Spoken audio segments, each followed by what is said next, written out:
He tore open his own stomach with his bare hands. When the doctors tried to save him, he ripped out the stitches and finished the job himself. This wasn't madness. This was a choice. Cato the Younger would rather die in agony than live one day under a ruler he believed was destroying everything Rome stood for. Julius Caesar, the most powerful man in the world, had offered him mercy, a pardon, a comfortable life. Cato said no. What kind of man chooses death over compromise? And what does his choice say?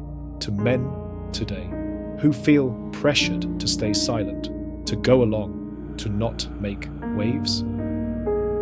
This is the story of the last Roman who refused to bend, and the lesson he left for every man who still believes that some things matter more than survival.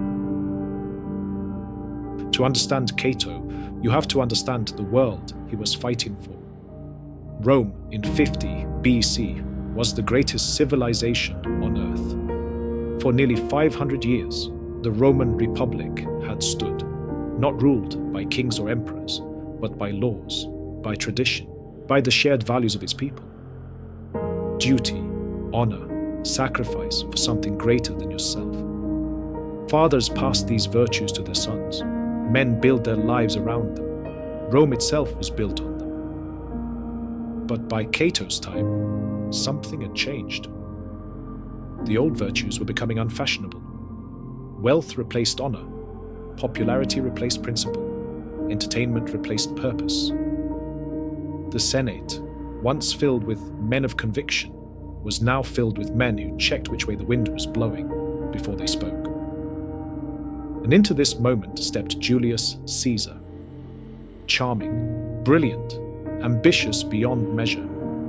Caesar promised change, progress, a new Rome for a new age.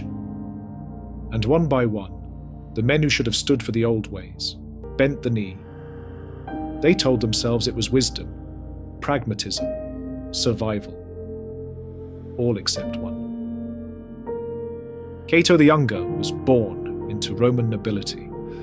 He could have lived a life of ease, comfort, political games, and luxury. Instead, he chose a different path. From his youth, Cato trained himself in the Stoic philosophy. He walked barefoot through the streets of Rome in summer heat and winter cold. He ate simple food, wore plain clothes, rejected every luxury his wealth could buy. Not because he had to, because he chose to. He was training himself to need nothing that can be taken away. And this made him dangerous. You cannot threaten a man who doesn't fear discomfort. You cannot bribe a man who doesn't want your money. You cannot break a man whose integrity is worth more to him than his life.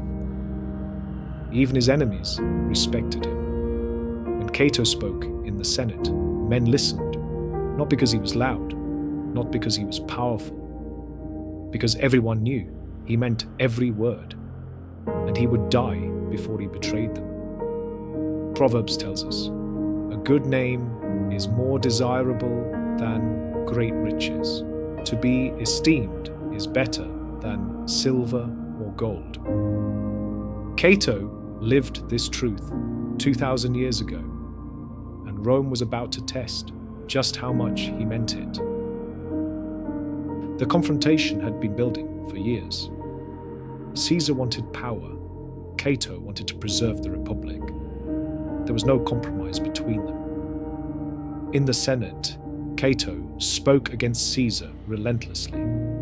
He called him a tyrant, a threat to everything Rome stood for, a man who would burn the Republic to crown himself king. Caesar tried flattery. Cato rejected it. Caesar tried bribes. Cato exposed them. Caesar tried threats. Cato laughed at them. The other senators watched in silence. They agreed with Cato. They knew he was right, but they were afraid. Afraid of Caesar's army, afraid of losing their positions, afraid of what standing up might cost them. So they stayed quiet. they told themselves. It was wisdom, strategy, living to fight another day. But Cato knew the truth. Silence in the face of evil is not wisdom. It is surrender. Scripture warns us that the fear of man brings a snare, but whoever trusts in the Lord shall be safe. Cato trusted in something greater than his own survival. And when Caesar finally crossed the Rubicon with his army, when civil war came, Cato did not run. He fought. And when the battle was lost, he faced a choice that would echo through history. The battle was lost.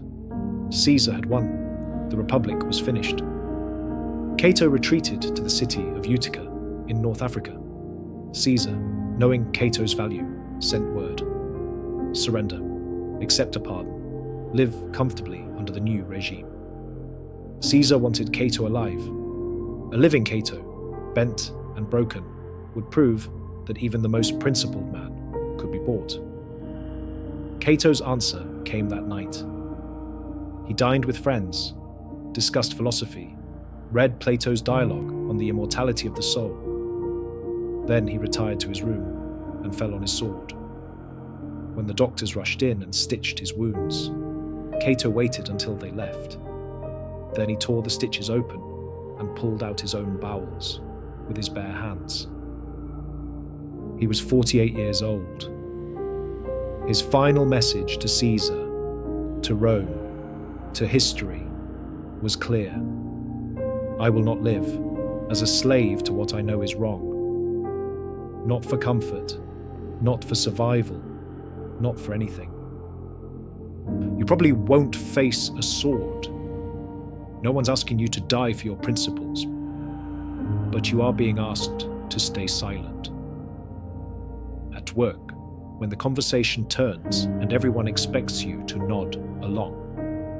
Online, when speaking your values could cost you your reputation, your platform, maybe your job. At family gatherings, when it's easier to say nothing than to be the difficult one. The pressure isn't a sword to your throat. It's a whisper in your ear. Just go along. Don't make waves. Think of your career. Think of your family.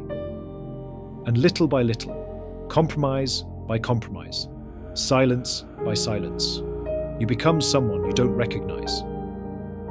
The senators who stayed quiet didn't think they were cowards. They thought they were being smart, strategic, protecting their families. History doesn't remember their names. But we remember Cato. Jesus said, "What does it profit a man to gain the whole world and lose his own soul?" Your soul isn't lost in one dramatic moment. It's lost in 1,000 small surrenders that no one else even notices. So, here's the question Cato's life asks you. What do you actually believe? And are you willing to be known for it? Cato died in 46 BC. Caesar was assassinated 2 years later. The republic Cato fought for never returned. By the world's measure, he lost. But 2,000 years later, we're still talking about him. We name our children after him. We study his life. We hold him up as what a man of principle looks like. Caesar won the war.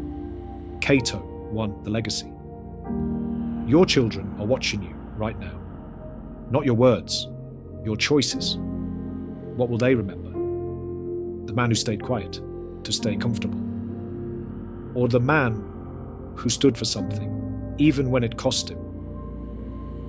The choice is yours. Make it one worth remembering. Strength, duty, legacy.